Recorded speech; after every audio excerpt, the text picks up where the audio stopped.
some bad news. I knew it. I love when he does that. Well, once you hit rock bottom, the only way to go is up. So good luck, okay? Good luck. You say rock bottom, but, like, it just seems like things keep getting worse. What is rock bottom? Who decides what's the bottom of all this? I mean, seriously, you go, okay, today is Friday, and I woke up in Cleveland, and I'm going, how much worse can it get?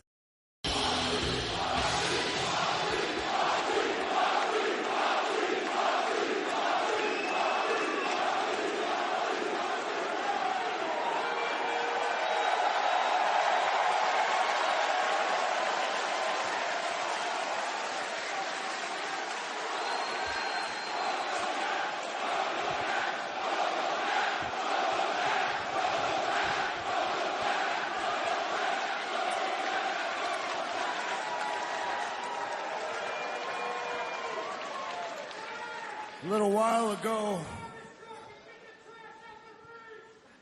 Hey, go yourself. Get that guy out of here. Piece of shit. Well, he ain't changed much.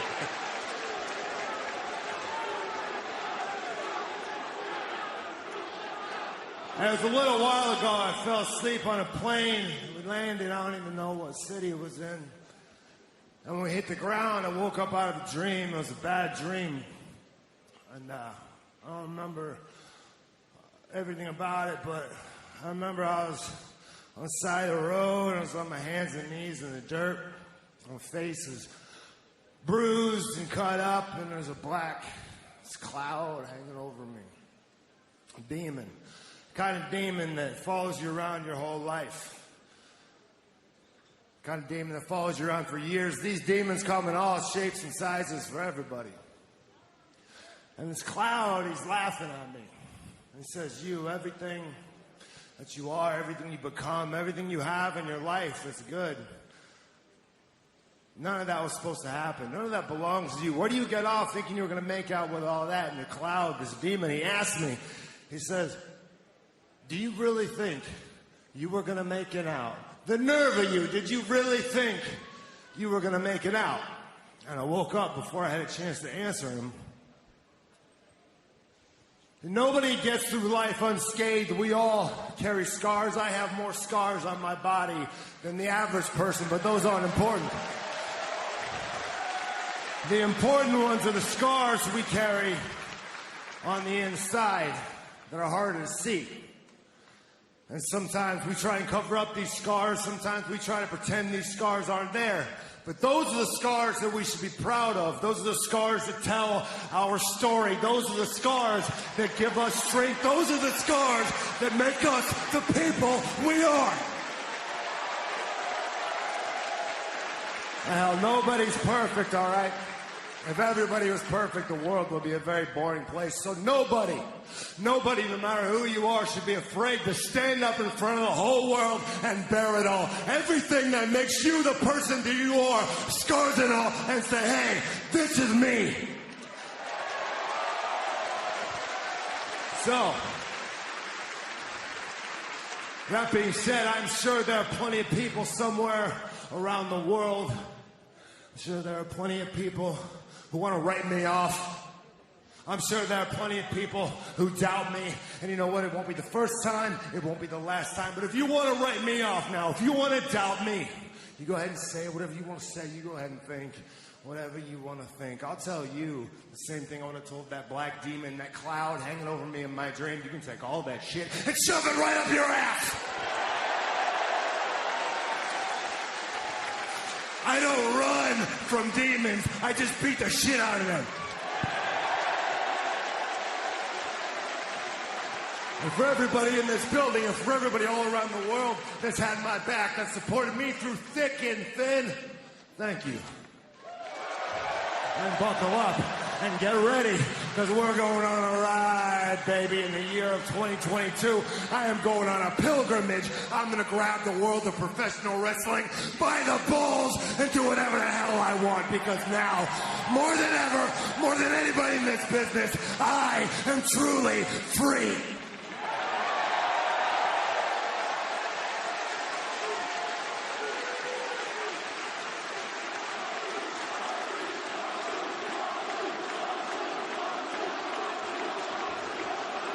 I'll tell you this. I've been to hell. I would recommend it, but it is very, very liberating. There is no hell that can be put upon me in this ring that I haven't been through, and worse. So if there's anybody in AEW, anybody all around the world that thinks they can put me through more hell than I've already been through, know this. I'm thirsty. You thought I was dangerous before. Shit. These days, all I drink is blood! Wow. Tremendous honesty. And a motivated Mox. And how great is it to have that man, Jon Moxley, back here in All Elite Wrestling? What about dinner and a movie? Just a quiet evening, you and me know why. What about a walk through the park, sitting on the bench till it gets dark? Why? What about a carriage ride all through the city, sipping on whiskey? Why? What about flowers and a Hallmark card saying I apologize?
Hello, ladies and gentlemen. Welcome to episode 293 of the Hoots Podcast. It's Thursday, January 20th, 2022.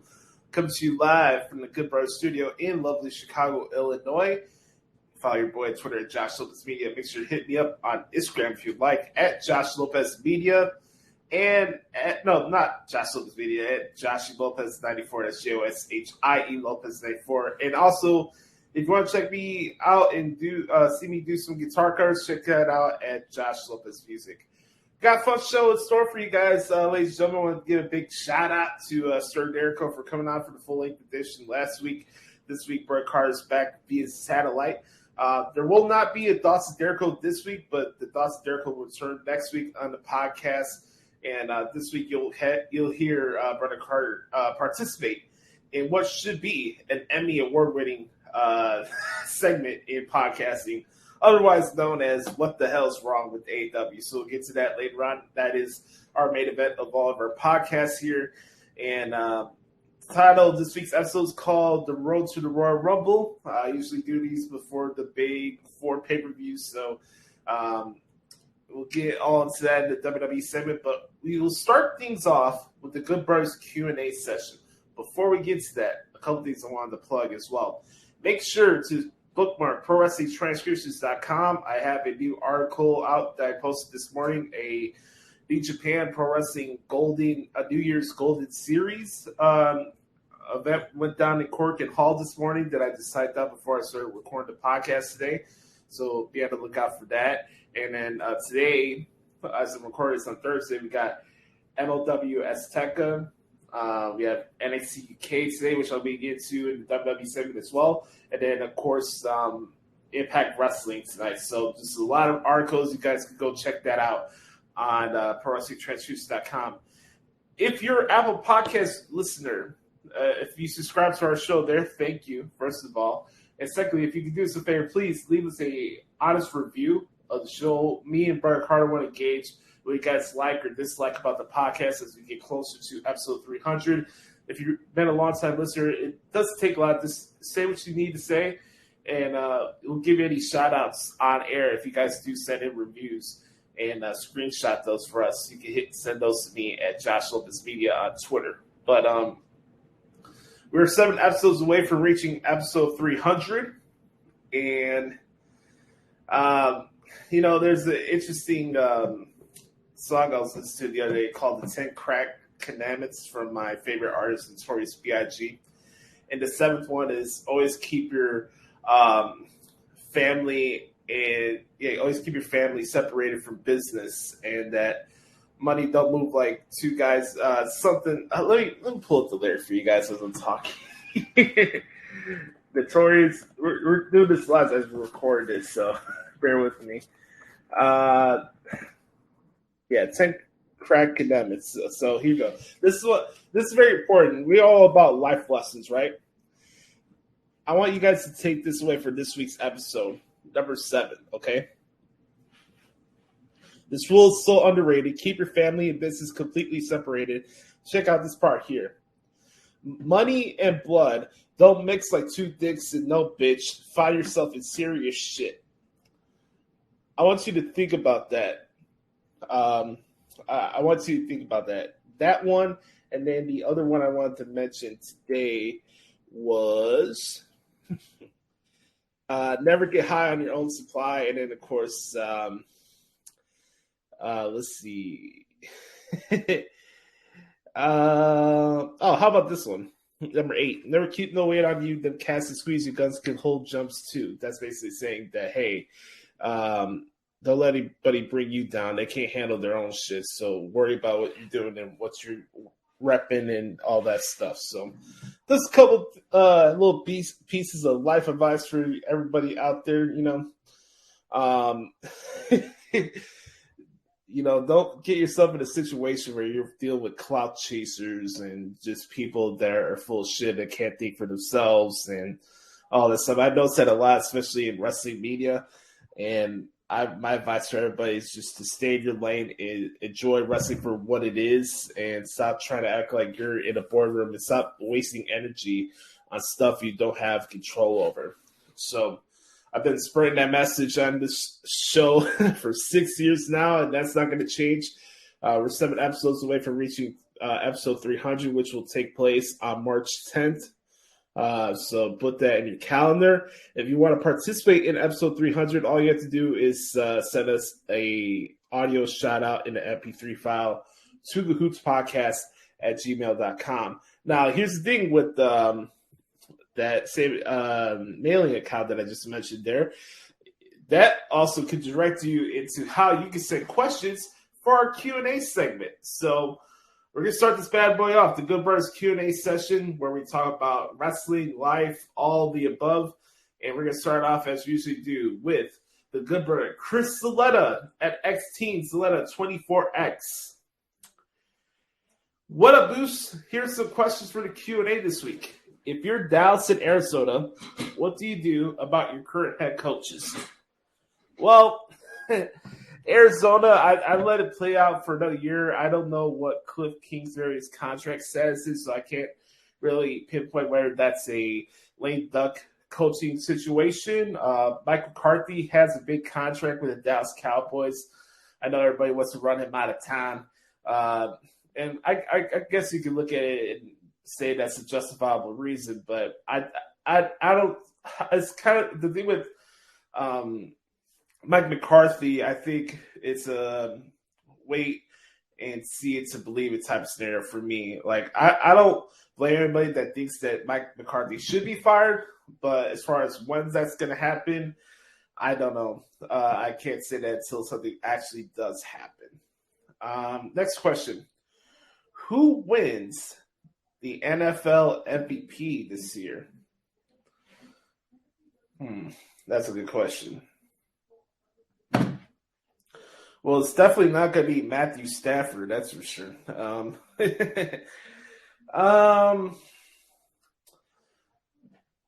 Will it be Rodgers again? Hopefully not. I'll go with Josh Allen. I think really what depends with this playoffs will also determine who's the MVP this year. So I'm going to go with Josh Allen. Josh Allen was my original pick when we did that little football preview show for S&E a while back. It's crazy how fast this football seasons went by. But, yeah, I got Josh Allen as my NFL MVP this season. Do you think we see Bayley, Asuka, and Lacey Evans return at the Royal Rumble? No to Bayley, yes for Asuka and Lacey. I do see that happening. Next question. When do you think Braun Breaker will be on the main roster? We got to see how long his time reign is first before we get into that question. I don't know, Chris. I'd probably say either around SummerSlam or around next year's WrestleMania. I don't think Braun's a guy that's going to be in NXT for a long time, but also I'm not in a rush to see him on Raw or SmackDown either. So he still has a ways to go and some stuff that he needs to work on and, hone his craft and stuff like that in the ring and get more established layers to what his character is going to be down the road.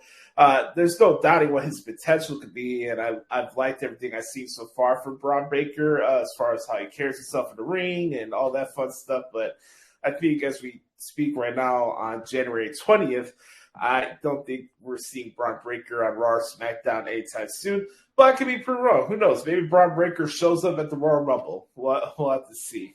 Who wins the Dusty Cup, both men's and women's? That's a good question.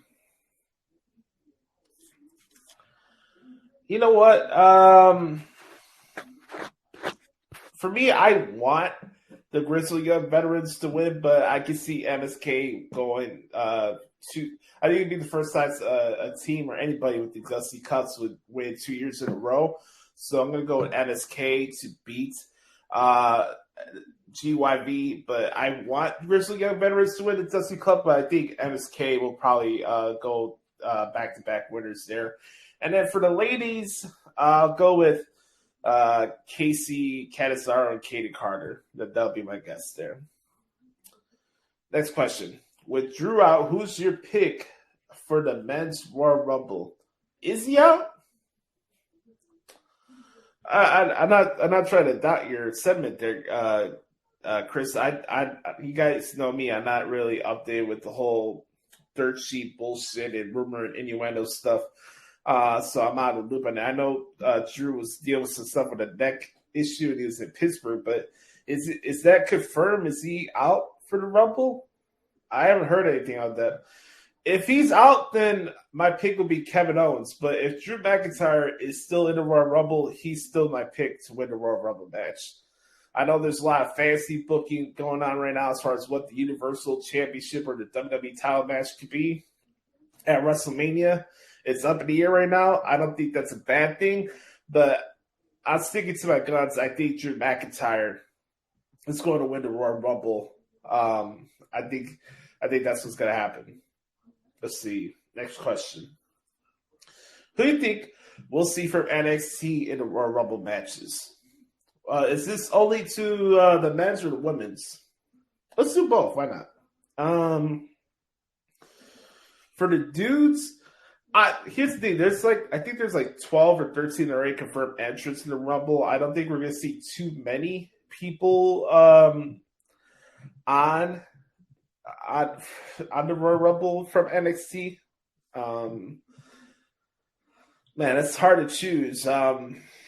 I mentioned Braun Breaker. That's a possibility. Maybe Carmelo Hayes or maybe Grayson Waller. Those are the top three off the top of my head.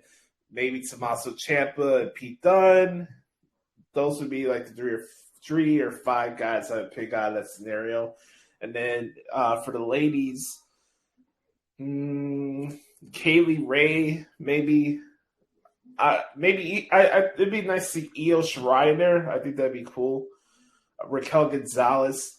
That women's Royal Rumble match is really stacked right now, and I'll get to that later on. But it's some interesting dynamics in both Royal Rumble matches this year that we haven't seen in a while. So I'm really excited for this pay-per-view. It's unfortunate that it's in St. Louis, but I am excited to cover the Royal Rumble next week, and it's cool that it's on a Saturday as well, so we get to enjoy that for what it is. So, you know what, guys? I'll tell you what. I'm gonna go. With the ladies, I definitely think Raquel, Io Shirai, Kaylee Ray, maybe Dakota Kai as well. I don't know about Mandy Rose. We'll have to see. Hey, if Summer Rae could be in the Royal Rumble, I guess Mandy Rose could be in the Royal Rumble as well. So that's the thing. We'll see how that goes. Thank you, Chris, for the questions this week. It's always good, brother. I appreciate you, and I appreciate your love for DSU and what the hell is wrong with AEW as well, man. I appreciate you. You're a good brother.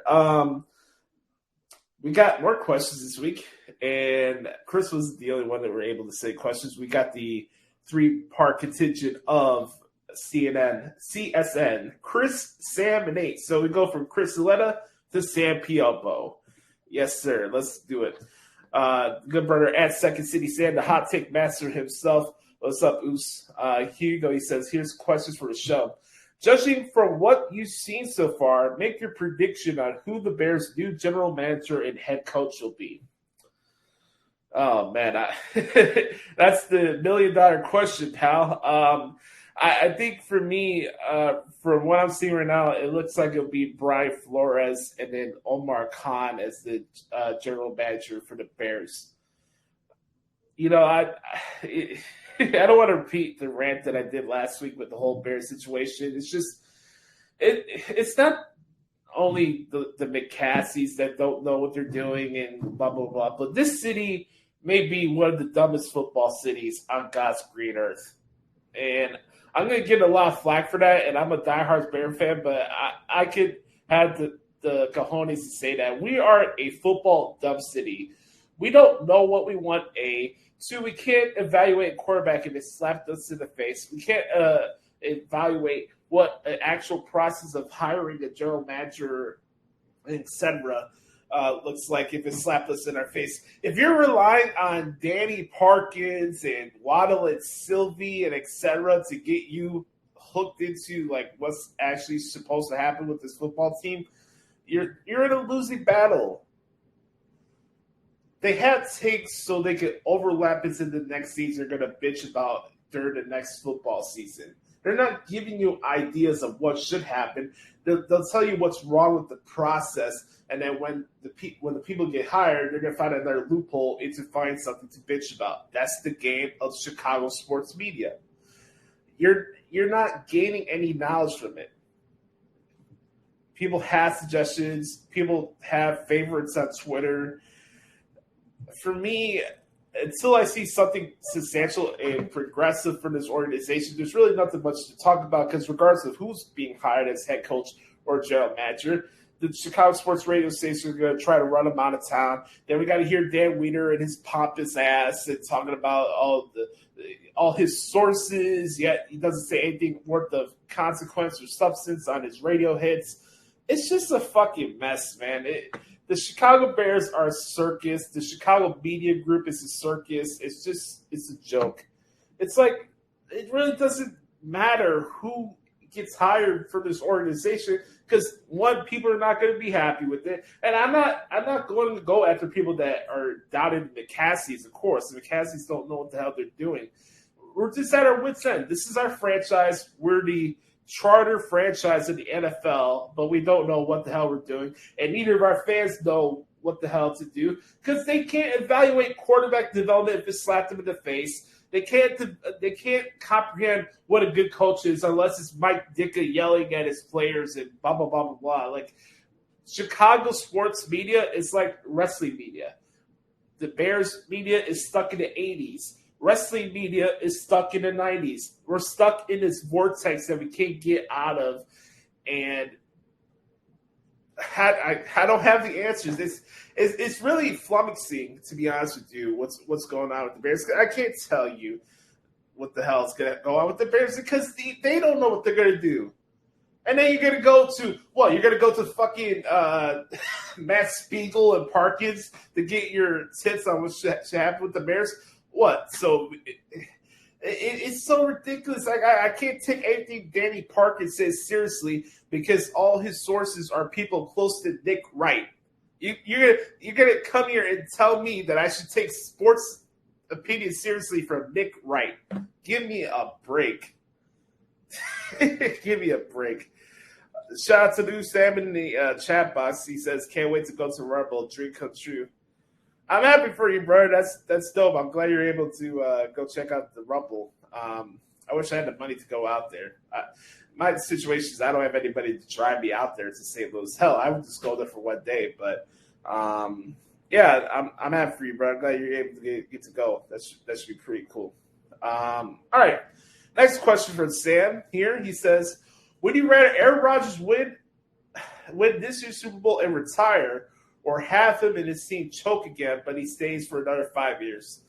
I'll go with the second option because that's what reality is. We go through the cycle year in and year out where Aaron Rodgers is going to go on a scorched earth revenge tour because he got embarrassed in the playoffs.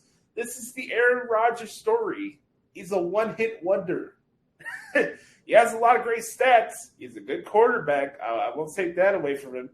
But the Stephen A. Smiths of the world are like, oh, Aaron Rodgers is the greatest thrower of the football I've ever seen in my life. Kiss my ass.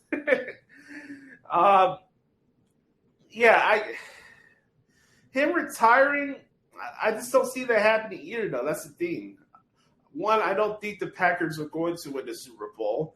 And I don't think Aaron Rodgers is going to retire. So I have choke again. We'll have to see because they'll have to make a decision if this is something where they want to release Jordan Love in a couple of years, if Aaron Rodgers is going to stay with the Packers, or maybe it fizzle out like Brett Favre did towards the end of his run. I have no idea. We'll have to see how that goes. We'll have to see how that goes. Give me 1 second here. Yes, a good, sweet taste of water. Yes. If you can have any three players in the league, on the Bears, who would they be? TJ Watt, that's number one. Stephon Gilmore, that's two. And then, let's see. That's a great question. My third guy would be Micah Parsons. That'd be my guy. So if I had Micah Parsons. Is there anybody else out there? I don't know, maybe. Oh, get your guys' thoughts on it. If you could have three players in the league on the Bears, who would be good fits there? like Micah Parsons there to replace Khalil Mack, I think would be pretty cool. DK Metcalf on the Bears as a receiver, it would be interesting. His dad used to play for the Bears. He was offensive lineman. That's another one that's out there. Is there anybody else? When you want Kyle Juszczyk, you want the fullback? I don't know. That's a good question, though. There's a lot of options there. Next question. Is Darnell Mooney your number one receiver next season? If not, who's on your wide receiver wish list? Let's take a look at the free agents for 2022. I do believe Allen Robinson is gone. I don't think he's coming back, nor do I think he should come back. That's just my opinion. Especially with how Allen was carrying himself on social media, he came off a little bit two-faced. Like, he's a good football player, but he's not somebody that I'm giving a king's ransom of money just to keep him here, you know. So right now, currently, for the guys that are available, you got Allen Robinson, Chris Godwin, Devontae Adams. I don't think Devontae Adams is going anywhere. Will Fuller, injury prone. Jamison Crowder stuck with the Jets. T.Y. Hilton probably stays with the Colts. Maybe Juju Smith-Schuster would be an interesting option now that Ben Roethlisberger is going to retire. I think maybe Steelers are looking into a rebuild soon. AJ Green, I don't know. It's kind of getting up there in age. It's kind of the same thing with Emmanuel Sanders. Look at this list here. Mike Williams from the Chargers would be an interesting option. Mike Williams is 27. He's a very good football player. Maybe Sammy Watkins. I don't know if he's going to stay in Baltimore. That'd be an interesting option. It just all depends on what your offensive scheme is going to be. Obviously, I see that Odell Beckham is going to be a free agent as well once his deal with the Rams is up. We'll see how that works out for him. This free agent list for wide receivers is not that impressive in my opinion. Do you think Chris Godwin is going to stay in Tampa Bay? I don't know. That's it. We'll have to see how long Tom Brady's going to stay. Let's say that Tom Brady wins another Super Bowl this year. Is this the year he actually retires? I don't know. That's a good question. Let's see. Next one. Has Finn Balor reached his peak in WWE? Do you ever see another world title in his future? Do I think his value did he peak in WWE? I'll say no. Do I think is there another world title in his run in the future? I don't think so either. I think right now maybe Finn Balor's probably one of the more obvious guys. If he had his druthers, he'd probably be a guy that probably would want to leave. And I'm not saying him leaving WWE would be a good thing or a bad thing. It just all depends on him. I subscribe to this philosophy, and we've seen a lot of cycles of people being released and et cetera, et cetera. My whole deal is if you're an independent contractor and you work in the wrestling business, especially if you don't want to be somewhere, don't be there. And also you have to realize what you're signing yourself into. It's one thing to go after the companies releasing certain people, but if that person did not want to be there or did not understand the contract that they're signing up for, and their art, if you will, is more into the favors of the Impact Wrestlings of the world or AEW, more power to. I'm not saying that's a bad thing if that style of wrestling is your favorite, what you want to embrace, but you got to understand the business of the wrestling business. And it's the same thing that applies on any form of business, especially if you're an independent contractor. It's not something that's guaranteed. It's not Major League Baseball. It's not something that is salary paid and et cetera, et cetera. It's not how the wrestling business is structured right now. So if Finn Balor, I don't know. I haven't looked into any details as far as him being frustrated or, he feels like he can do better stuff in AEW or whatever. It's up to him. Like, for me, for my opinion, I enjoy Finn Balor. Do I think Finn Balor needs or should be a face of a wrestling promotion? I don't. But that's just me. I like Finn Balor more when he has the demon character and stuff like that. But when he's just himself, and I find his wrestling style a little bit to be generic at times. But I'm not saying that Finn Balor is not a good performer, because he is. He's a really good performer. But for me, I could do with or without Finn Balor, in my opinion. So I'm kind of in a wait or see mode to see if he does get another shot at the title. But we'll have to see. Yeah, Calvin Ridley's not a bad idea, bro. I like to see Calvin Ridley. He's he's a good player. I hope he's in better spirits. I know he decided to take a break from football because of his mental health issues. So our T's and P's go out to Calvin Ridley. Hope he's in a good spirits. Big shout out to Calvin Ridley out there. Let's see. Next question here for Mr. Piopo, the hot take master himself. Do you feel that Rhea Ripley needs a heel turn? Does she need it? No. Is this something that I think she should get to some point? Sure. I mean, she had a little cocky-ish heel run in NXT UK, but I never felt to the point from what I've seen Rhea Ripley when she signed up with WWE, where she's like, "Oh, fuck the fans, like feel sorry for me," I never seen that side of Rhea Ripley. She's always had that just aggressive, in between gray area type of character. I've never seen her outrightly be like a heel. Oh, I hate the fans. I haven't seen that out of her. And I covered every single episode that WWE's done with NXT UK.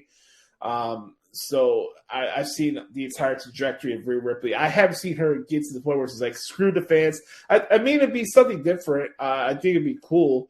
But is this something that she needs? We'll have to see. I'm just glad that her and Nikki Cross are going to go separate ways, because that was running its course. Who would you like to see dethrone Britt Baker? That's a good question. I guess long term you could say Thunder Rosa, even though I think their hardcore match is a little bit overrated. For me, just for a cool story, I think. For me, I like to see Anna Jay be the one to dethrone Britt Baker. That'd be my opinion, and also a good choice of Waterfall as well. So I go with Anna Jay as my option there. That's a good question. Okay, here we go. Here's the charm of our Q&A segment this week. Are people overreacting to Walter's new name change? The thing everybody's talking about on Twitter this week. Yes. That's just the understatement of the year. Overreacting. I don't know if I have enough time on this podcast to talk to you about how ridiculous the outrage and the vitriol over this whole situation has been over the last couple of days. And it goes back to the simple thing that I continue to express and talk about on this podcast week in and week out. Think for yourself and stop wasting energy over shit you have no control over. Guess what? How many times have we heard the name change of different wrestlers from WWE over the last couple of years? Do you see me type out Dewdrop in my transcripts? Do you see me type in different variations of Mustafa Ali's name? No, I keep it for what it is. But also, do you see me going on Twitter? Oh, this is fucking ridiculous. I'm quitting wrestling because they changed their name. How could they do that to him? Did you watch the match Walter had with Roderick Strong on NXT this week? So, in wrestling media in 2022, we got people who watch shows with the detective yellow pad next to them and binocular glasses, trying to find the littlest things to go on a fucking bitch fest about. So I guess WWE had a trademark thing of Gunther, and it had some ties to some Hitler stuff from the past, which ended up being debunked. And then when I first heard the whole thing about Gunther, the first time I hear the name Gunther, I think about Gunther, the coffee guy from France. I don't think about something that's going on during the Soviet War or whatever. Here's my thing. What does it matter to you? You're still seeing the guy. Did he change his gear because his name is Gunther? Did Walter stop doing chops because his name's Gunther? Like, what does it matter to you that you had to go on such a fucking soapbox for 2 or 3 days over this shit already? I'm still seeing tweets about this morning. Do I care whether Walter or Gunther is on my screen? The name doesn't matter. Look what the fucking guy's doing in the ring. The guy's an attraction. He changed his name's Gunther. It's not going to change anything. Do you think Stone Cold Steve Austin's career wasn't going to go off with a hitch because he what was his name before he became Stone Cold?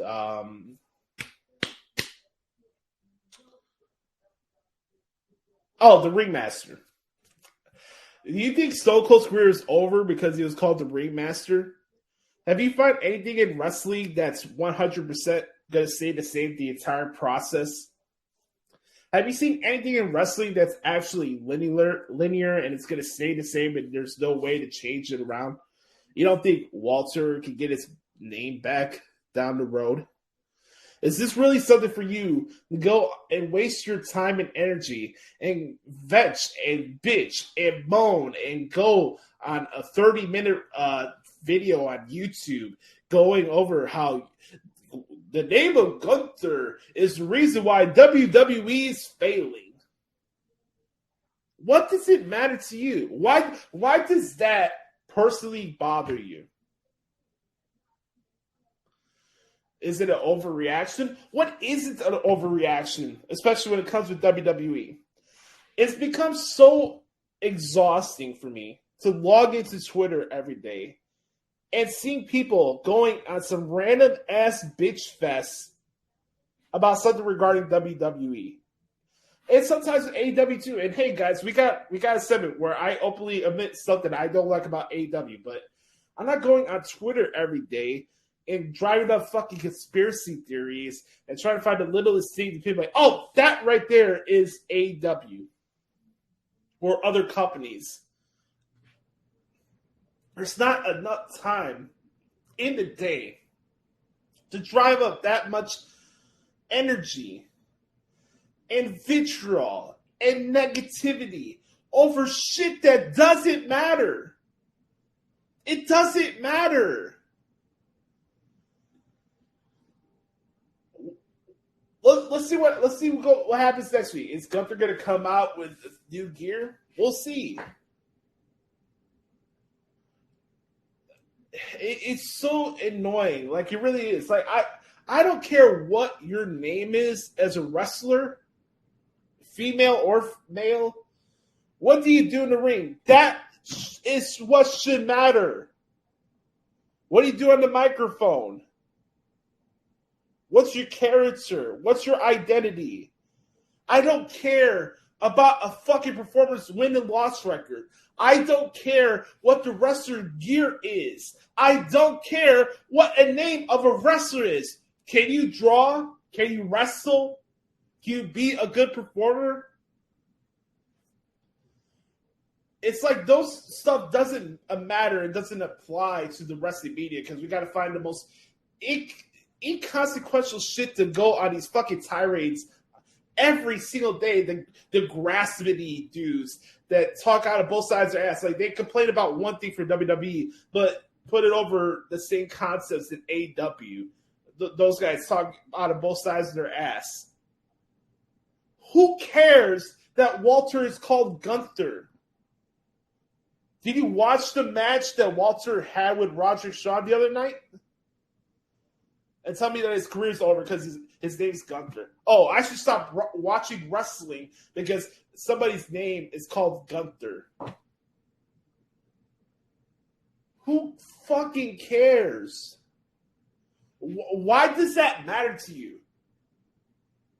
Why do you spend all your time on social media every single week going on soapboxes about things that go behind the scenes in professional wrestling when you never worked in the industry, where the responsibility of the decisions that you bitch about were on your hands?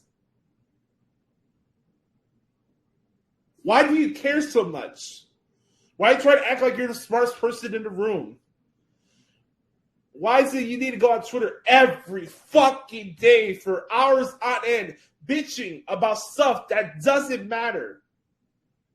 And stuff you have or never will have any control over. It's not an overreaction. It's the state of fucking wrestling fandom in 2022. We're irrational. We can't think for ourselves. We got people trying to say that they're trying to be fair and look at things objectively with professional wrestling. But they find a little thing to latch onto their narratives of how they feel about a certain promotion at a time. There's no talk about the action in the ring. No, it's about the booking and the creative and the and this and that and this and that. And nothing about the actual product that the men and women putting their fucking bodies on the line week in and week out.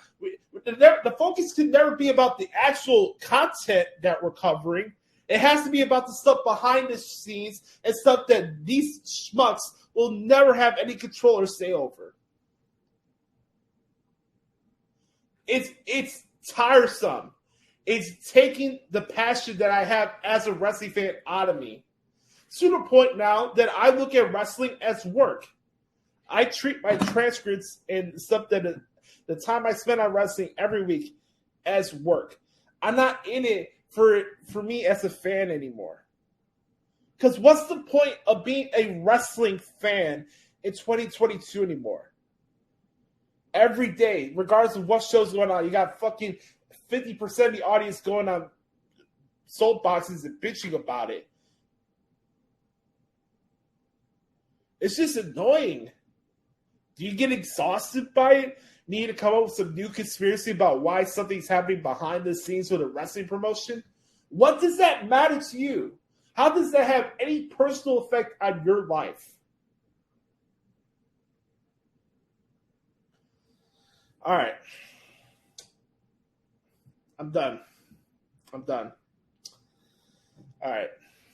Sorry for going off like that, but I needed to get that off my chest. Okay. Are you a fan of Chicago's own Green River Soda? I've heard of it, Sam. I haven't had a chance to check it out yet. I do want to get to that soon. I haven't had a chance to check that out, brother, though. I'm open to trying different new things, but unless it's a lime flavor Chicago style Green River Soda, I'll give it a shot. But if not, I don't know. Is it good? Have you had it yet?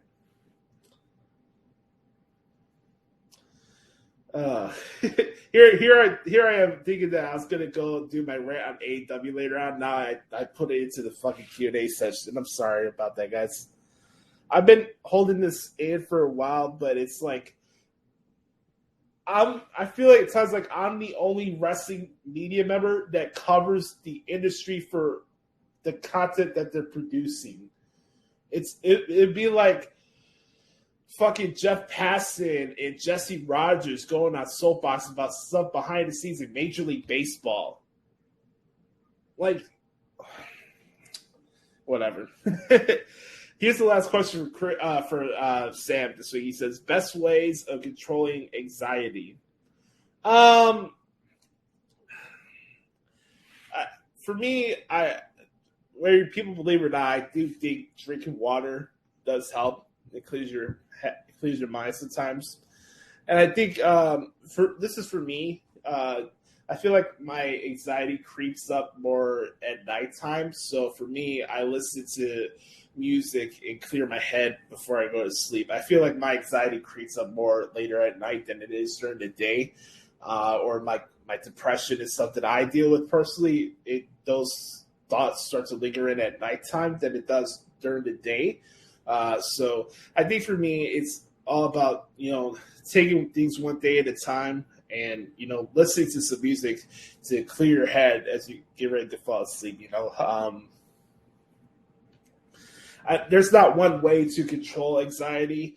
I feel like in some cases, depending on whatever your living situation is, you have to, at some point, you have to address the things that are bothering you, even if you're talking to yourself. Maybe some people will consider that weird. Why are you talking to yourself? Because you have nobody with you. Talk it out.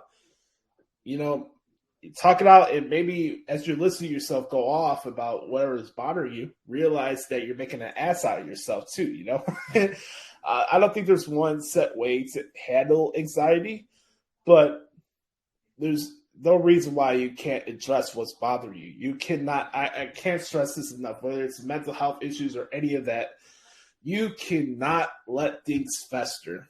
I don't care what the issue is. I don't care if it's something that happened 10 or 15 years ago.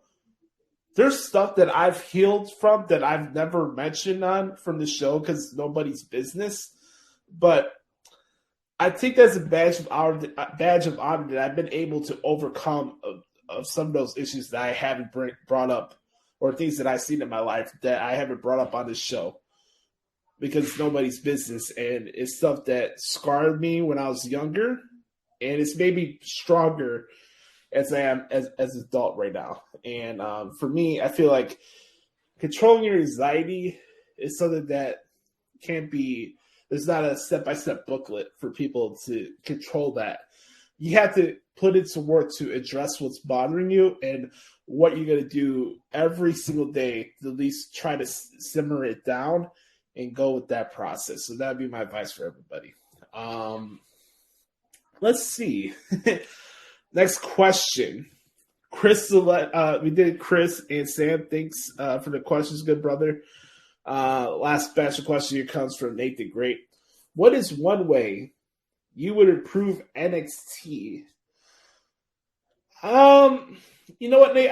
For me, my only thing that I would do without for the current presentation of NXT is to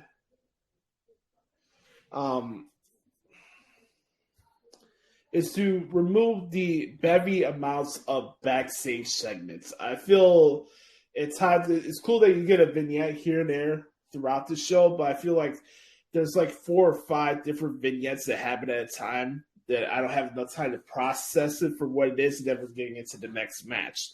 So there's some formatting stuff on the show that I would change, but I haven't really noticed much of a difference from the wrestling style on the show.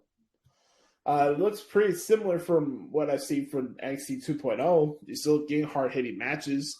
You're still having matches that are going into picture breaks. So I haven't noticed much of a difference from that.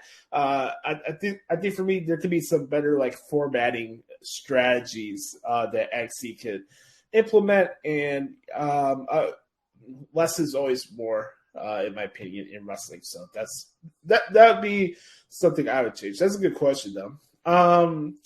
Who would you like to see compete in the Elimination Chamber next month? That's a great question.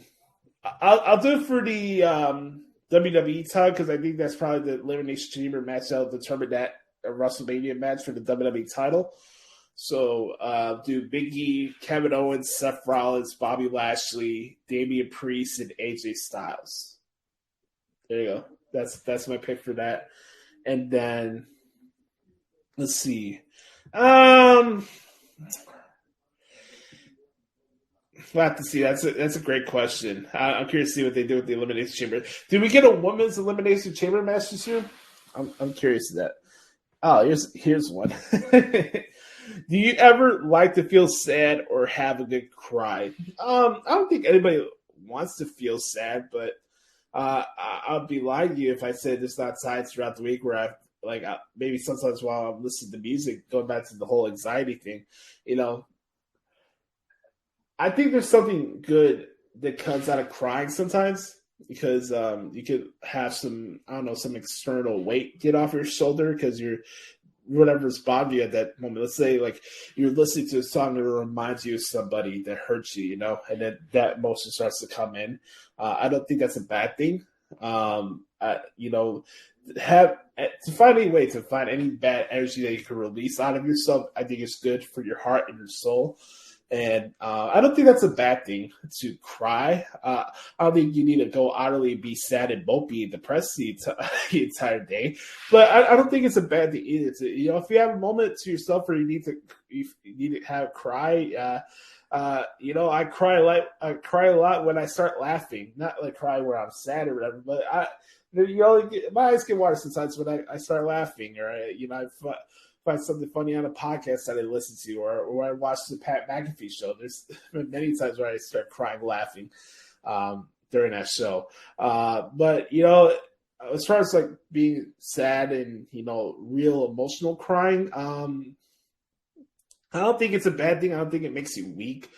I don't think it lowers your testosterone levels or whatever buzzwords you want to use. I don't think it's a bad thing. Last question for the podcast this week. Where is experience working at the tattoo shop? Oh, boy. Well, I did say the show is non-filtered, so you guys are going to hear a story that I've shared to a couple of friends of mine, and you guys are in for a good one. So, well, I'm going to tell you the story of the Amy Winehouse chick. It's been 8 months since I worked at the tattoo shop, and I haven't shared this story on air with anybody. So we're going to get to it. So at the time, it's about 2 years ago, I was working with a guy named Daryl. Shout out to Daryl Harris, a good friend of mine, a great tattoo artist. And here's the structure for my situation while I was working at the tattoo shop. So basically, my Uncle Jeremy, who's married to my godmother, and Kim. Jeremy is not related to my mom. He's not my legal actual uncle, but just friends of the family, uncle type of way, the whole deal. Keep it moving. Anyways, he asked me if I wanted to work at the tattoo shop. This is back in 2018 because I remember this after I came back from New Orleans, and he asked me if I wanted to work at the tattoo shop, get you started making some good money and, get in that process. I'm like, yeah, let's give it a shot.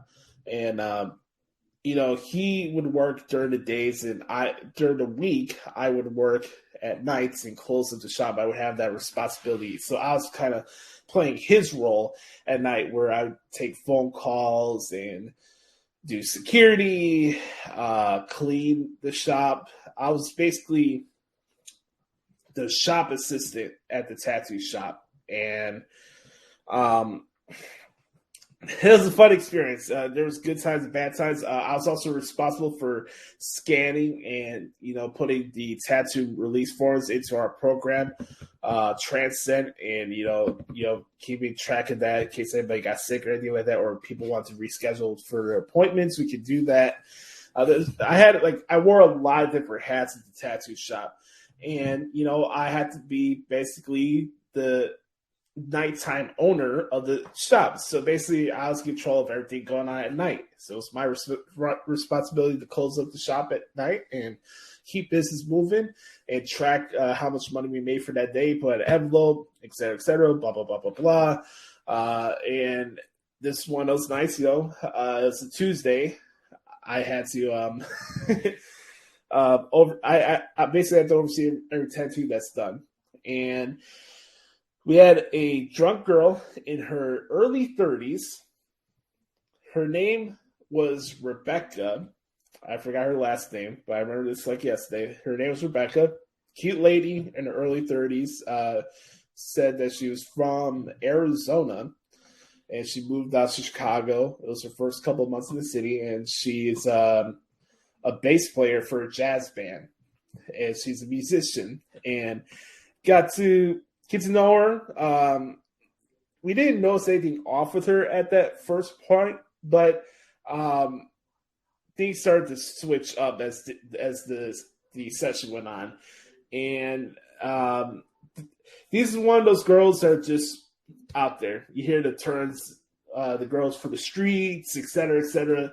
You know, it's late at night. She came in at like 9:30 at night. You know, some of these times I would be working at a tattoo shop. We wouldn't get out to like 1 or 2 o'clock in the morning sometimes.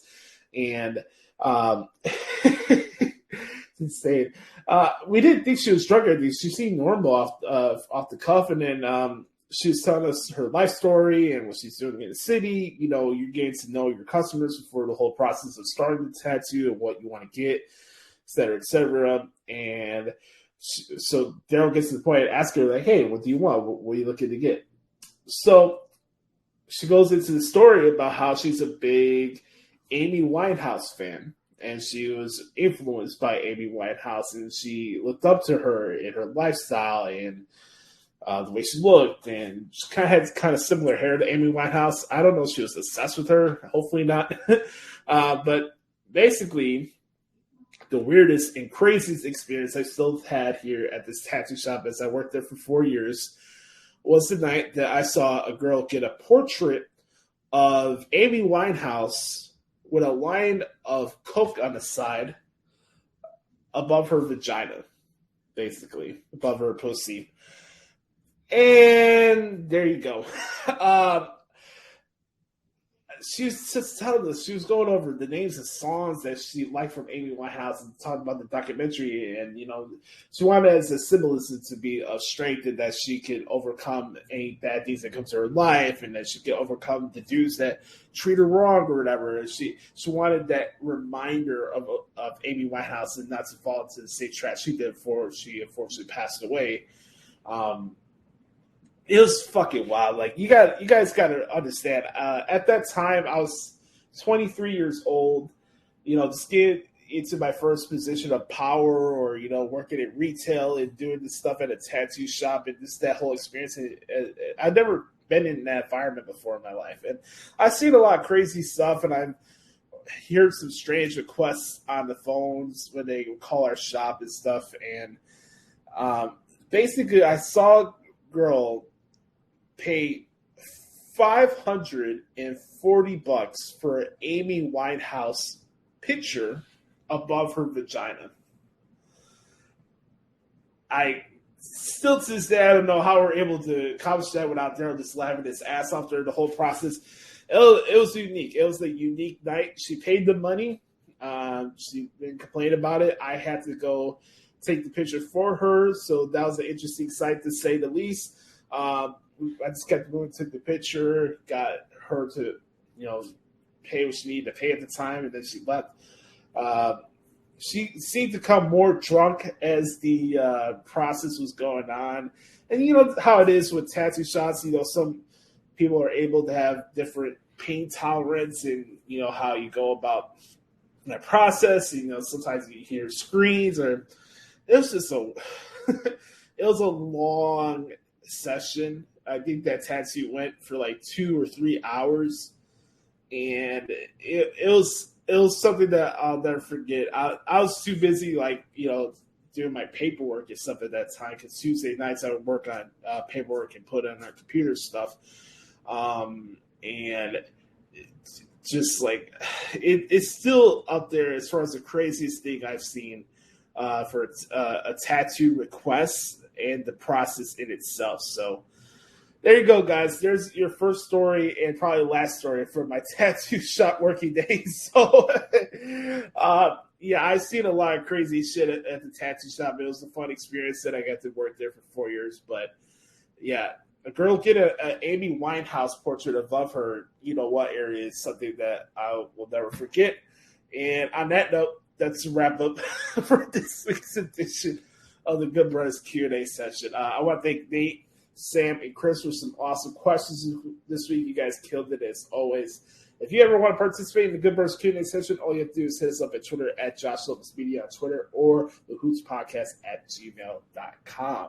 So, with that being said, you guys heard my crazy story of the Amy Winehouse chick at the shop. You heard a awesome rant that I hope you guys get to check out later on in the show. So sit back, relax, strap it on. When we come back, we'll talk about what happened this week in WWE right here on the Hoots Podcast. Yes, sir. Let's acknowledge the fact that this is quite a moment. And I was thinking,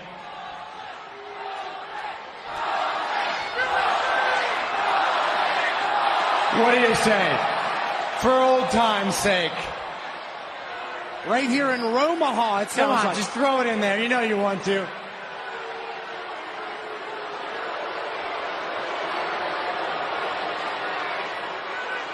That's beneath me now. All right. You don't want to acknowledge that. Well, let's acknowledge the look on your face when I showed up in your office last week. Seems to me I'm the last person on earth you wanted to see. And to be fair, why would you want to see me? I mean, our track record in singles matches for championships is pretty one-sided. I won them all. So I understand where you're coming from. I understand why you wouldn't want to see me.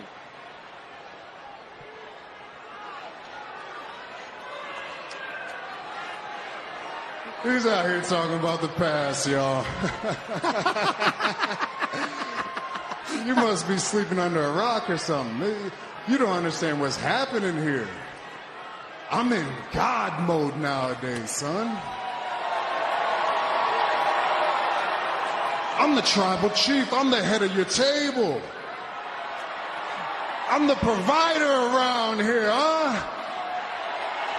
I'm the greatest of this generation, no questions asked. I'm the greatest universal champion of all time, which makes me the greatest to ever do this. Can you look yourself in the mirror at night and say that you've done that all by yourself? Can you? Because that's the big difference between you and me, Roman. You see, without Roman Reigns, Seth Rollins is just fine. I was climbing my way up the ladder while you were riding the pine in the CFL.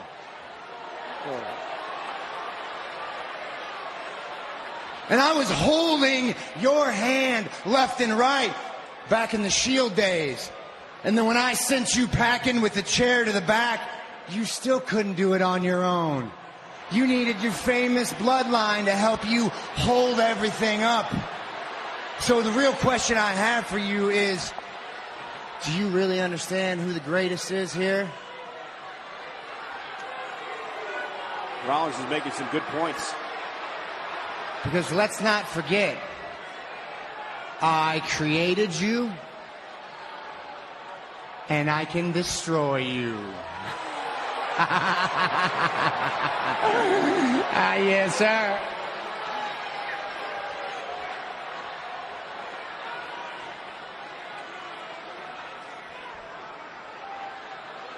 A lot to think about. This is a waste of my time. You're a waste of my time. I mean, come on. Look at this guy.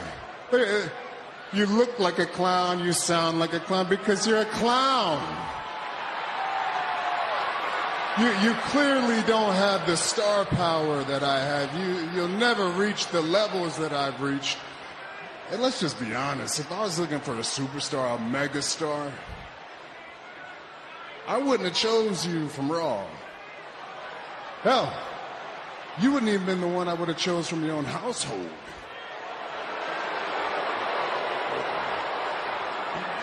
If I wanted to main event the Royal Rumble with a megastar, I would have chose your wife.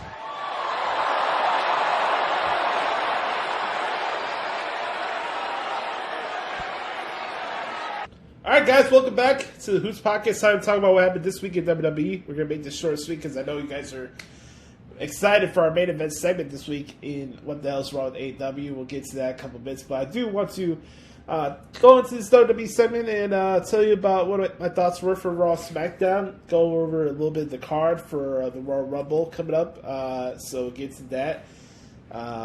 Would like to say that I have like articles from NWA out already. I did NWA Power.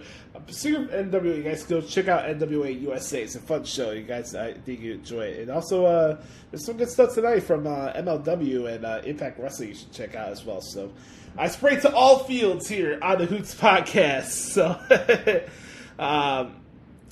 again, I do want to apologize in advance for my rant that I did earlier. That I did not want to rant, but I was. I think we all, as fans and in general in wrestling, get pushed to a tipping point where you just have to go off, and it's just a shame that wrestling's got to the point now, especially the wrestling media. It's like you can't enjoy this. It's like every day you got to go up on social media and see people go into stupid debates about promotions. They're not going to get into wars with each other. I just don't know how people have the time and energy for that. I know I spend 70 hours a week on a business, and I still find myself enjoying it. I don't care about the behind the scenes stuff, and neither should you. So, let's get to it. Let's talk about what happened last week on SmackDown. As we had SmackDown in Omaha, Nebraska last week. And the show started off with, just 1 second here, the Usos, which led into a fun Fatal 4-Way match to crown the number one contenders for the SmackDown Tag Team titles. Let's hear a little bit from the Usos from last week's SmackDown. Good luck to all right, guys, listen up. We went over the rules in the back.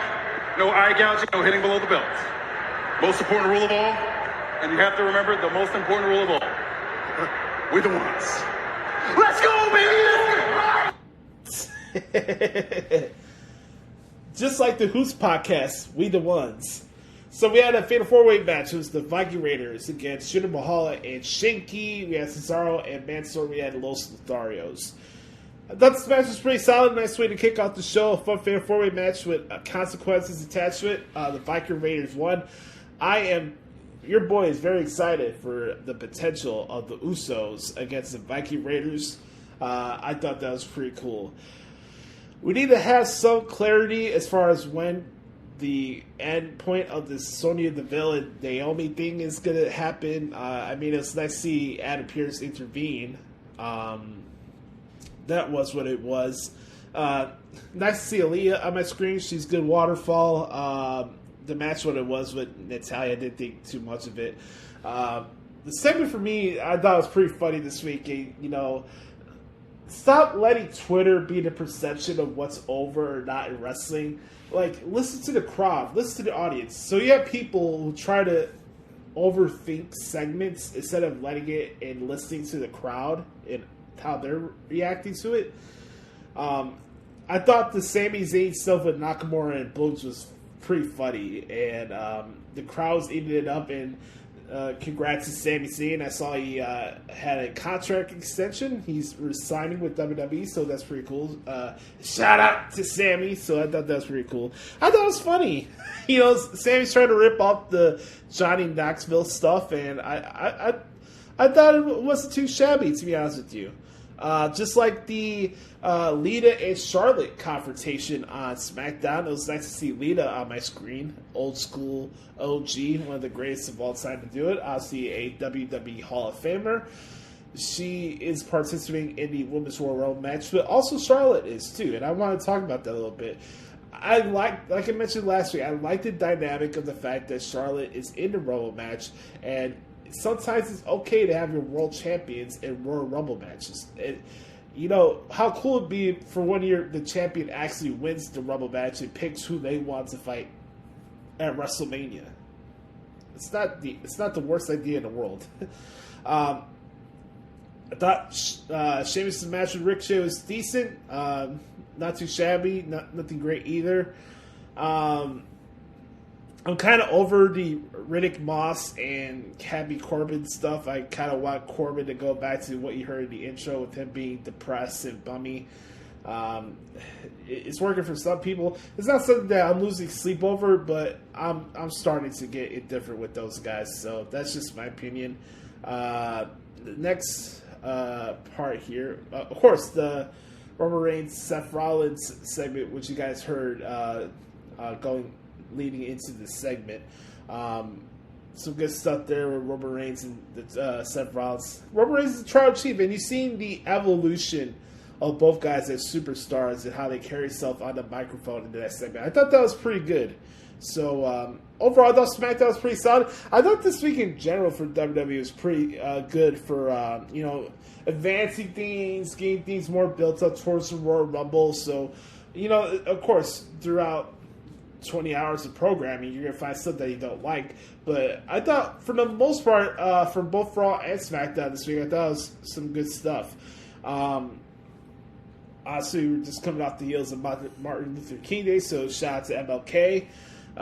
Show kicked off with Bianca Belair and Piper Niven. No, my bad. We had Bianca Belair and Liv Morgan against Becky Lynch and Piper Niven. Women's tag team match. I wish this one went a little bit longer, but I guess the whole point of this was trying to make Piper look more credible as a threat towards Becky Lynch. Now, again, going back to the whole stuff with the Gunther thing, her name's Dewdrop. She's working with it. The Dewdrop thing has not changed from what she's done in the ring. Look at the match she's had with Bianca Belair. Look how she's carried herself on the microphone. It looked like the crowd in where were they this past week? In Tulsa, Oklahoma, it seemed like they like Dewdrop. So I can't see how that develops going into the go home show next week, but I thought this was a nice little spotlight for Piper as she heads towards her match with Becky Lynch at the Royal Rumble. Let's see. We got a promo for Veer, which was pretty funny. I enjoyed Kevin Owens and Seth Rollins on the KO show. I thought that was a good segment, which led into a really good match with Kevin Owens and Damian Priest. You guys should check that one out. It was a nice little twist there because Owens was feigning an injury in the corner, and then he did the whole stunner and beat Priest off of shocking fashion. So it didn't hurt Damian Priest, but I thought that was a good match. So that was pretty cool. We had another odd segment with Vince McMahon and Austin Theory. That's going to play out soon. Austin Theory, I think he's already in the Rumble. I could be mistaken. One of the funny parts from Raw for me this week was the RK Bro Alpha Academy segment again. Now, again, you have the mopey, depressed, wannabe reporter guys, on Twitter who overanalyze things and try to act like things are going on when things aren't, and say things that listen to the audience and then read what you're reading on Twitter. And tell me which one you put more stock in. The mopey, morose reporter who's trying to find things to bitch about and say why this sucks, or the crowd who's actually enjoying the segment. Look at RK Bro and Alpha Academy did this week. They're building up for a academic challenge, if you will, next week. Kind of like Billy Madison. That should be pretty funny next week. I'm looking forward to that. Austin Theory defeated Finn Balor. Decent match. Wish there was some more time to it. Seems like things are going nowhere with Rhea Ripley and Nikki Cross. They got to wrap that up soon. I didn't really care much for the Omos and Reggie stuff. That was what it was. Maurice, I thought she was fantastic on the microphone. I always say you got to maximize your TV time. And I think Maurice did. I thought she did a really good job with the crowd, going back and forth with them. Maurice wanted to have a talk with Maurice, mother and mother. I thought it was a good segment. It wasn't a Miss TV. It wasn't a cutting edge. It was, getting into the Maurice and Beth side of the story. And, Maurice attacked Beth with a purse that had a brick inside of it. So Maurice got a one-up on Beth Phoenix. We're building up for this mixed tag match. I thought this was a good moment for Maurice. I thought she did really good. Beth's always been good to decent on the microphone. So that was what it was. Nice little twist here with this 8-man tag match. It was the Street Profits and the Mysterio family against the Dirty Dogs at Apollo Crews and Commander Aziz. Street Profits and Mysterio won. But after the match, Rey Mysterio tossed in not only the Street Profits, but his own son over the top rope. So I thought that was pretty funny. that segment popped me. I don't have much to comment on the Alexa Bliss stuff. I was talking about this the other day with a friend of mine, but it's like sooner or later you got to get some context clues, and you got to get to the point where Alexa Bliss wasn't just going to come back to her normal self. When she did come back, like, she has to have some snappy point where she gets the venom out of her to where she gets back to a normal state. I just think people are more impatient and want her to get away from the Fiend stuff, so they're not letting her have that time to tell that story, let it out. So, if anything, I think Alexa Bliss should visit Dr. Shelby, but that's just my opinion. The main event with Bobby Lashley and Seth Rollins was really good. I thought the match was really good. I know a lot of people were bummed out over the fact that it ended in a DQ or whatever, but you probably didn't want both guys taking an L before the pay-per-view, so that didn't really bother me, I guess. But the match was really good in itself, so if you haven't seen Bobby Lashley and Seth Rollins, go check that out. Let's go over the match card for the Royal Rumble. We got Becky Lynch and Piper Niven, like I said, for the Raw Women's Championship. Roman Reigns against Seth Rollins for the Universal Championship. Edge and Beth Phoenix against Miz and Maurice in a mixed tag team match. We have the Women's Royal Rumble, the Men's Royal Rumble, and then Brock Lesnar and Bobby Lashley for the WWE Championship. This Rumble is looking up to be a good card, man. I'm excited for my boy Sam. He's going to be out there in St. Louis to check out this event. So the Royal Rumble is looking pretty good. And then today, we have NXT UK, a brand new episode of NXT UK. I always got to play it because it is my favorite show that WWE does each week. And I think you guys would be interested today. We got Noam Dar against the A-Kid in a match for the NXT UK Heritage Cup Championship. That match is going to be awesome. Then we got Isla Dawn against Amelia McKenzie. And then we got Pretty Deadly in their first match is losing the NXT UK Tag Team titles. They'll be taking on Sam Gradwell and a partner of his choice. So some good stuff on NXT UK to check out for tonight. So overall, folks, that's my thoughts on what happened this week in the world of WWE. With that being said, it is time to give the people what they want, what they've been waiting for all week. Another stellar edition. Some might say restaurant quality edition. Oh, what the hell is wrong with AEW? We're going to start this off with the one and only Sir Jericho, a.k.a. Brother Carter, in a 3, 2, 1. Beat your meat. Beat your meat. Beat your meat. Beat your meat. Beat your meat. Beat your meat. Beat your meat. Beat your meat. It's time for What the Hell is Wrong with AEW?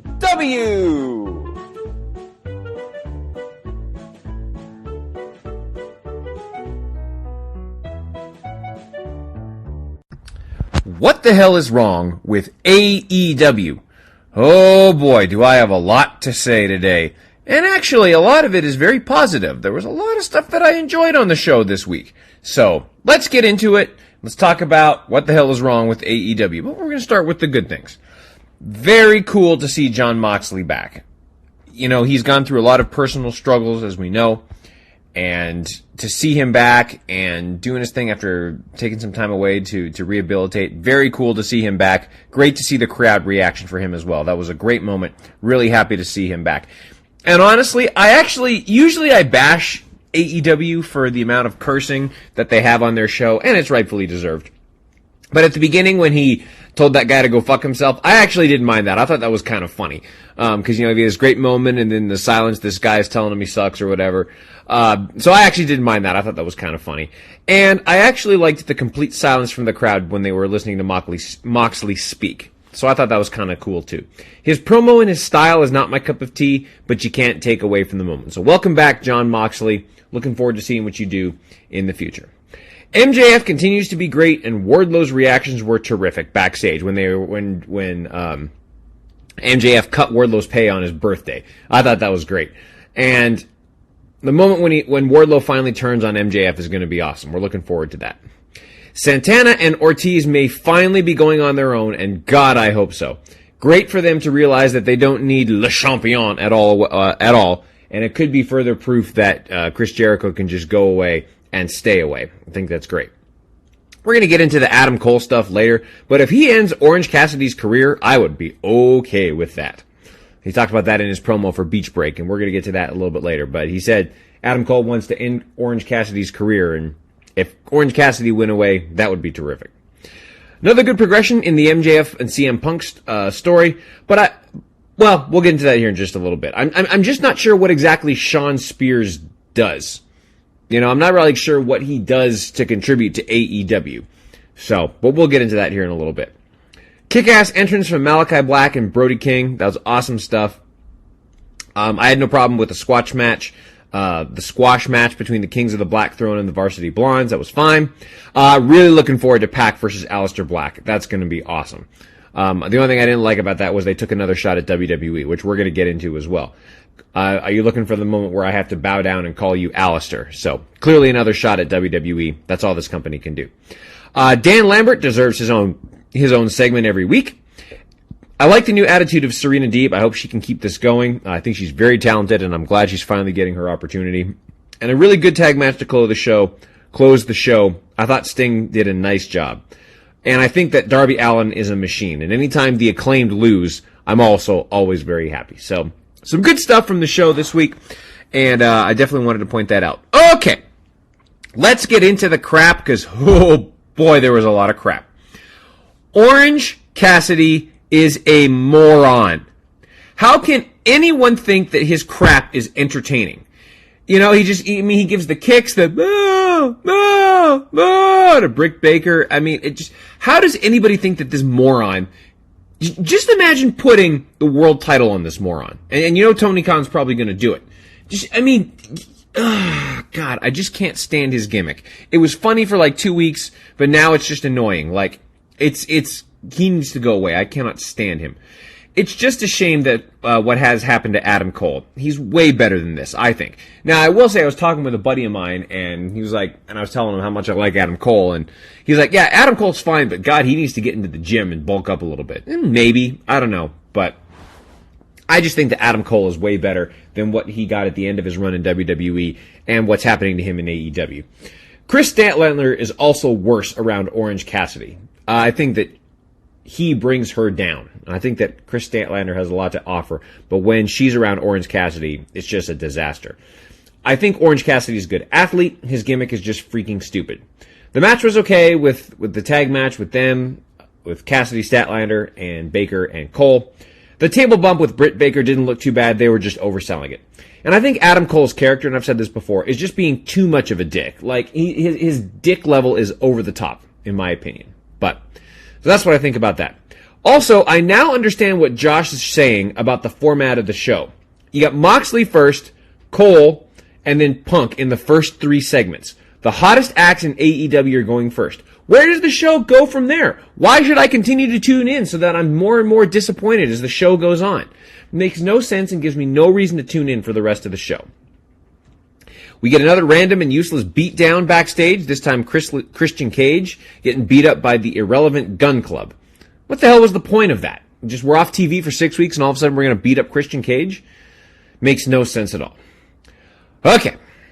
Then we get into the promo with Cody. I actually, for a little while, was enjoying the promo until he started to trash WWE again with the whole taking a shot at Gunther, taking a shot at Walter being named Gunther, and just all the stuff about trashing WWE.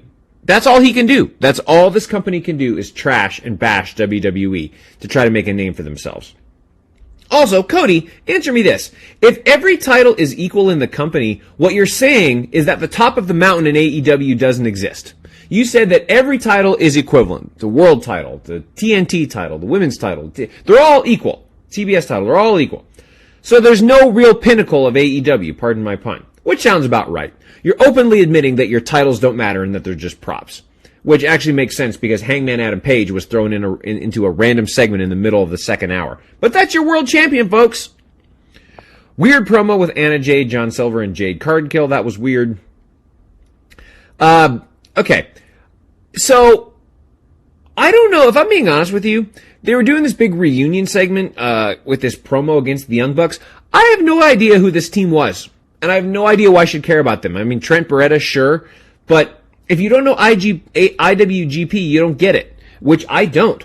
So, how does this company think they're going to bring in new viewers if you expect them to know what's going on without consistent programming every week? You're basically targeting marks for your show.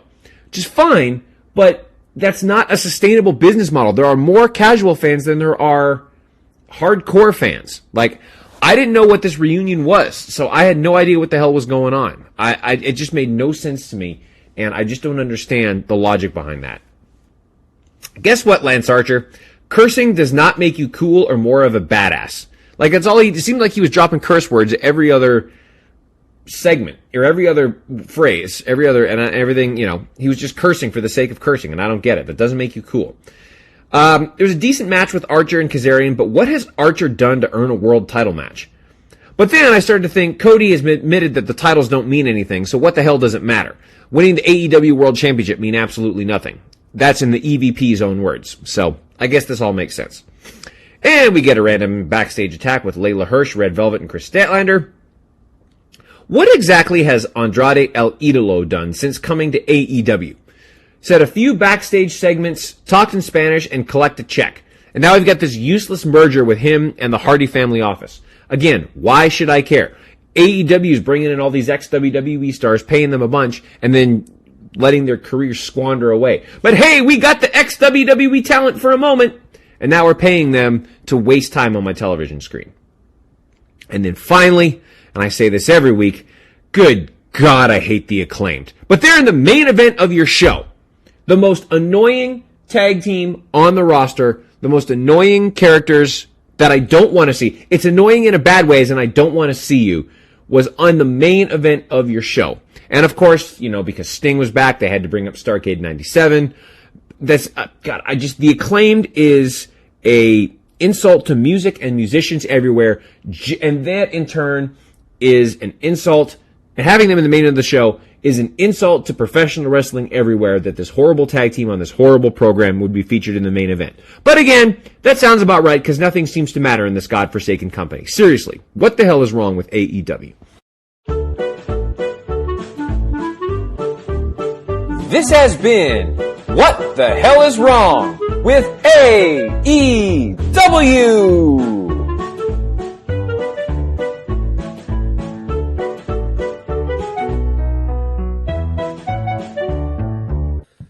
All right. Shout out to the good brother Carter, aka Sir Derico. A good brother, a good man, a great Canadian, by the way. I wonder if he knows Robin Sparkles. All right, guys, time to get into the Joshie portion of What the Hell is Wrong with AEW. aka, what is it wrong with AEW? I have one simple request for you guys this week as you listen to this part of the segment. Can you find me one AEW promo that got over where there wasn't a reference to the WWE? Can you do me that favor? Can you find me a AEW promo that got over, that was really good, that was popular with everybody, that had no reference to the WWE? That's my challenge for you guys this week. That's a favor I need for you guys. Over the weekend, hit me up on Twitter at Josh Lopez Can you send me one promo from AEW that has nothing to do with the WWE? That's my request for you guys. All right. So, I guess let's start with the positives here. there's aspects of AEW that I liked last night. I'm not going to go on my way like Bernard Carr said. There's a lot of stuff in the show that I like because that would be the case. I'd be lying to you. But there was stuff that I did like. Again, it was great to see Jon Moxley on screen. Hopefully he's got his stuff together, and it was good to see him. He looked happy. He looked in a different frame of mind and in a good place, and that's what's important. And I really like the message that he's sharing about the demons that we fight and the scars that are stitched into us. But don't let the scars bring you down. Let the scars define you and push forward and fight and continue to fight and continue to better yourself no matter what's thrown your way or no matter how many people doubt you. So I really like the message that Jon Moxley was sharing. So that was a very good promo. I enjoyed that. The CM Punk squashing of Shawn Spears, that gets a thumbs up for yours truly. Again, it was a great time to see Punk in the ring, and especially apropos giving a GTS to Mr. Generic Jones. So we got Dynamite coming up here in Chicago in a couple weeks, and guess what? Your boy will be there. I will be attending my first AEW Dynamite show at the Wintrust Arena on February 2nd, downtown Chicago, right by Soldier Field. It's my first time checking out the Wintrust Arena. I've never been there before, so I'm really excited for that. And maybe go check out some gabagool. The gabagool. How's your family? Get the gabagool. Maybe check out some good Italian restaurants downtown. I haven't been downtown in a while, so I'm really excited. Not because I'm going to an AEW show, but I'm having a night out to myself, and I've been going downtown here and there in the past couple weeks, but I haven't been by the Wintrust Arena before, so I'm excited to check out the area and everything, and it should be a good night. I'm looking forward to it. But there has to be at least an announcement of when this match is going to happen. I think we probably will get that in Chicago on February 2nd. So the build-up for MJF and CM Punk's been fine on my end. I haven't had much issues with it. All right, let's get to the next part here I wanted to mention for my part of this segment. Just 1 second. Oh, here we go. Yeah, I have nothing good to say about the Orange Cassidy mixed tag match with Adam Cole. Yeah, him and Britt Baker are working together. That's great and all, but to be honest with you guys, I couldn't give two shits about this match. And again, it goes back to what I mentioned last week, the formatting. What's being placed in the main events? What's the first match? There's a formatting issue on this show. Jon Moxley promo to the side, which was cool and all.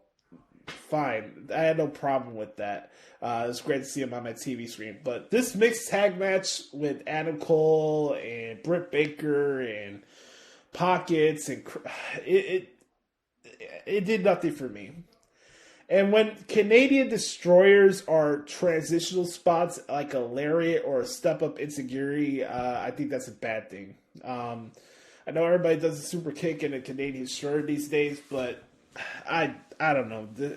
There's something off there for me when it came to this match. It just wasn't clicking for me, and I had no interest in it going into it because I didn't care about the feud so far.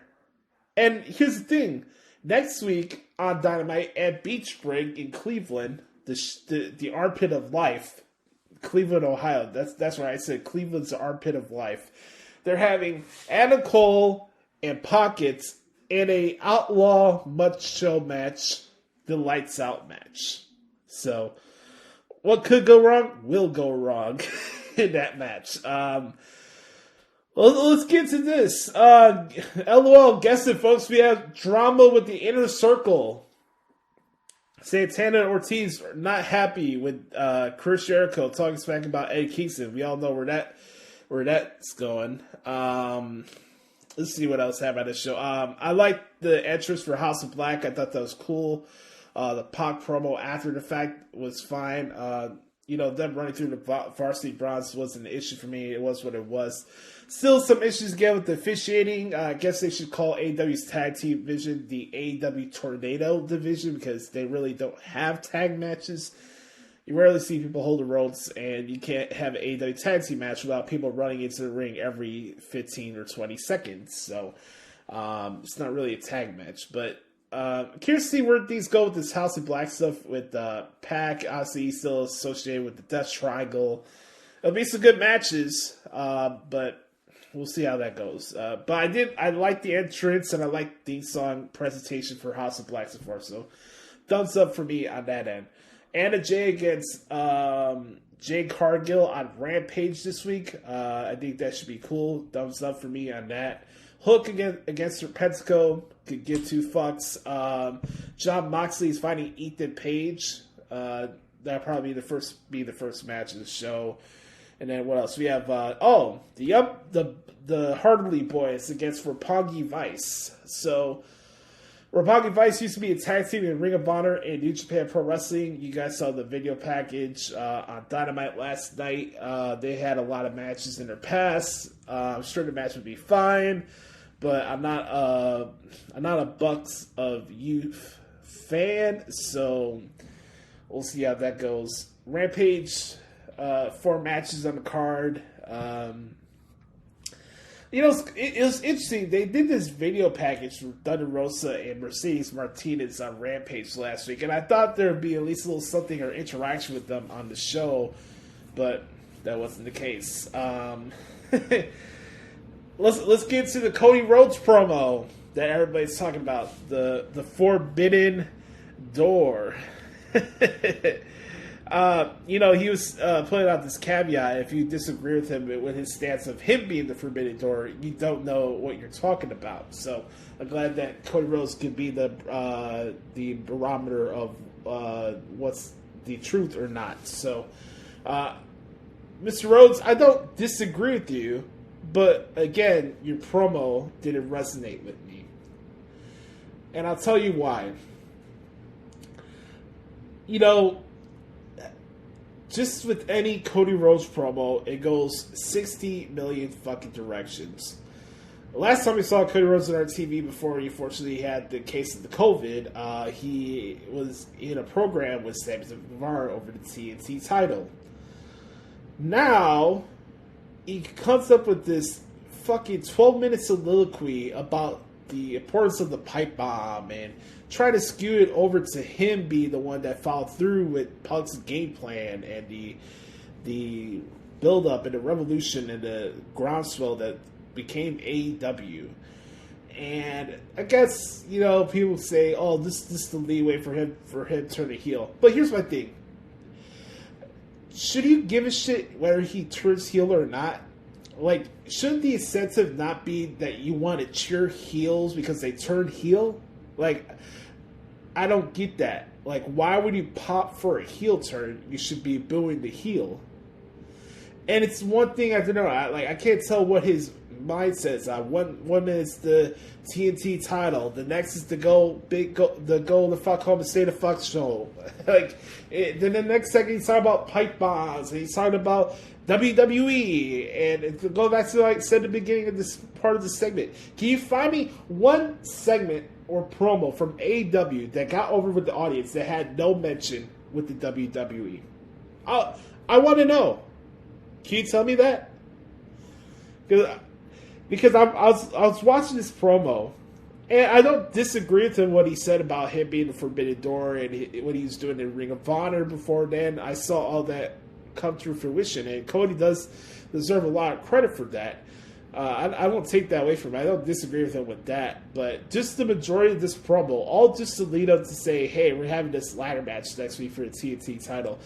For me, one, it was too much of references behind the scenes. Like, sooner or later, we're going to hear the term booking on a wrestling talk show, on a wrestling TV show, and I'm going to fucking lose my shit. I get it, kayfabe is dead and stuff, and it's like, I don't know what this promo, what its purpose is supposed to be. It goes to 60 million fucking directions. I can't keep up with the guy. You'll have something about politics one second, then he's talking about pipe bombs and the TNT title and go the fuck home and stay the fuck show and his annoying ass wife on Twitter, and Matt Nagy in his 70s, Arn Anderson. It's like, it just doesn't stop. Like, that's the issue with Cody Rhodes. It's not that people don't like your work in the ring or the microphone, but can you at least have a clear fucking direction of where you're going, dude?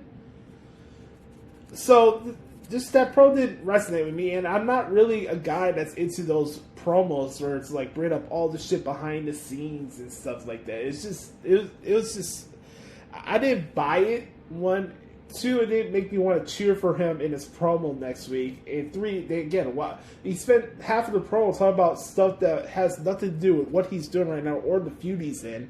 So why should we care about his match with Sammy Guevara next week? Like, sooner or later, you're going to hear the words booking on the wrestling show, and then the shit's going to hit the fan. So, I'll get that out of the way. The main event was Sting and Darby Allin against the Acclaim. I didn't give a fuck, so I didn't really care. The match was what it was. I don't know why that's the main event in 2022, but more power to Sting for still fighting on, and yada, yada, yada. Go Sting. And then, lastly here, we're going to mention here on the podcast this week, it's something that still amazes me.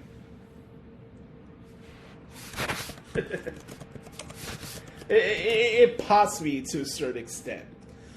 Let me just say this. I don't understand why AEW needs the constant pats on the shoulder. Like, why, Bully Ray has this phrase to describe Dave LaGreca sometimes on Busted Open, where he's chasing the hug.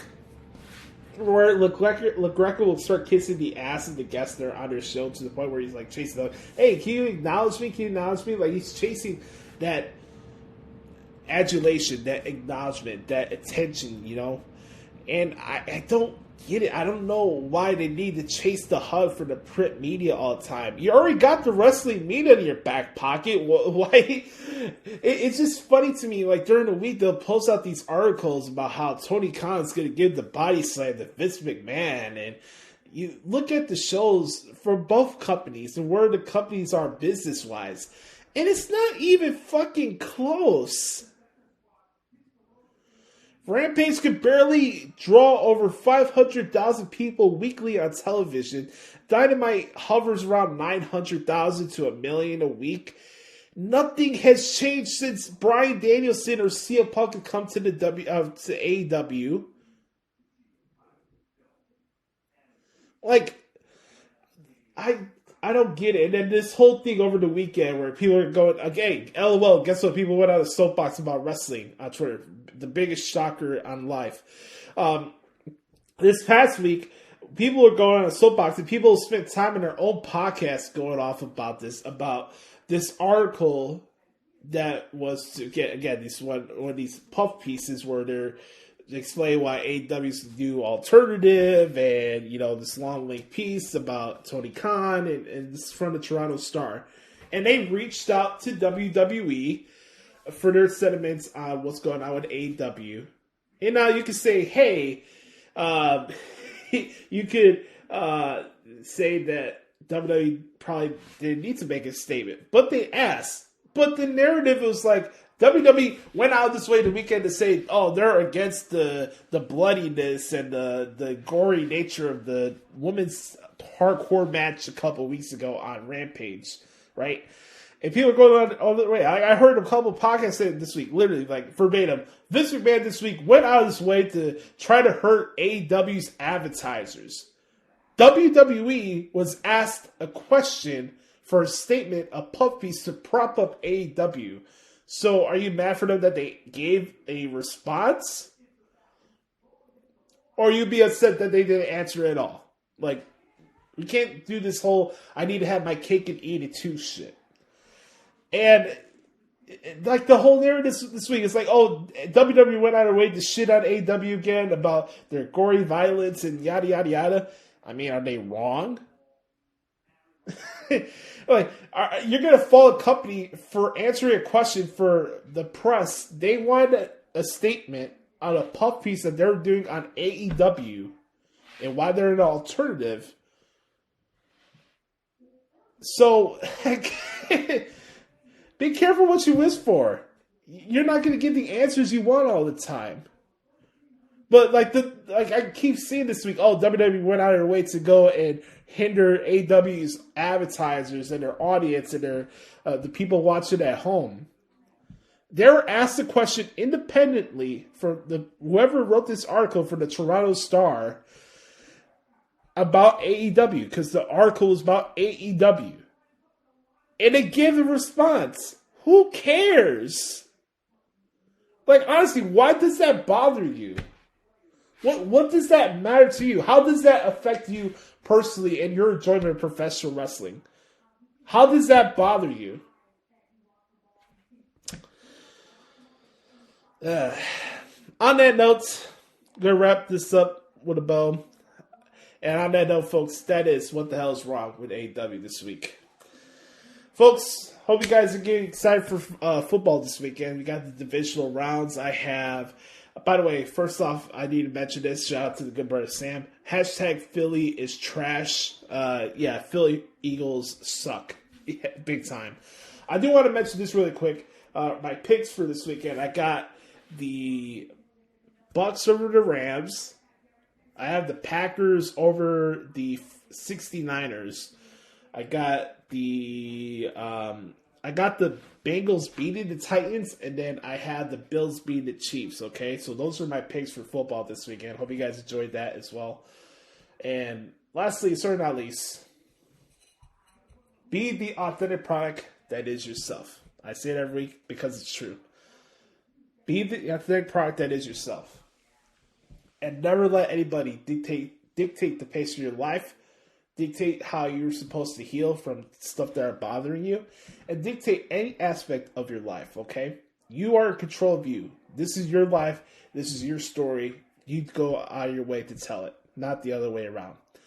I love you guys. Hope you have a wonderful weekend. Hope you guys enjoyed this week's edition of the Hoots Podcast. We're now down to six episodes away from reaching episode 300. If you want to participate in episode 300, all you have to do is hit us up on Twitter at the Hoots Podcast. Send us, or the Hoots Podcast at gmail.com. More specifically, send us an audio file, send us an audio shout out. It can be as long as you want, and we'll play those clips on episode 300 for all of you. Okay. So we're 6 episodes away from episode 300. It's to be a special show, and I thank each and every single one of you for hanging out with us each and every single week. And just really excited. We're going to get to this, and we're going to have a lot of fun. So for Brother Carter, I'm Brother Adam. This has been episode 293 of the Hoots Podcast. Enjoy football this weekend. And next week on the show, it'll be our Royal Rumble preview show. No!